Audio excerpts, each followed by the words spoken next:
So from the beginning, we really wanted to show that in our game, that this is not a rookie Spider-Man.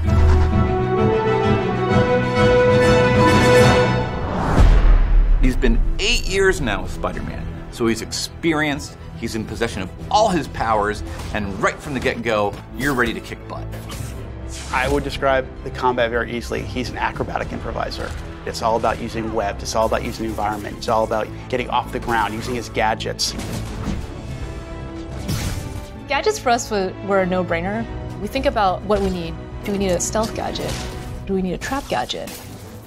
Do we need an AoE type of gadget? And then we start sorting the gadgets by what is necessary or useful for gameplay.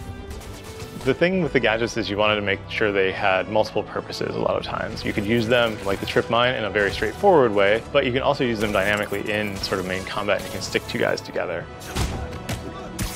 Player choice is really big in how we design the combat scenarios.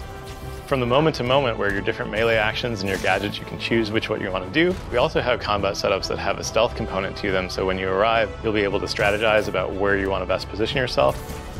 We want to make sure there's perch points for you if you want to sneak up on people, or if you're really into environmental combat, that there's always something that you can grab with your web and like sling at an enemy.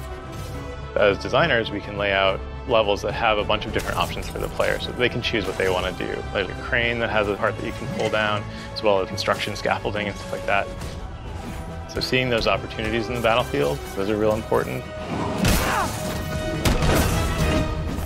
Even though there are threats and he has the burden on his back, it's always fun to be Spider-Man. Let's show Spider-Man at the height of his abilities, and then let's allow you, the player, to sort of customize him.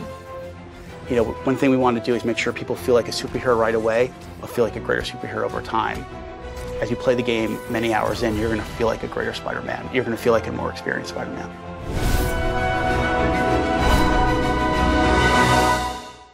For the players.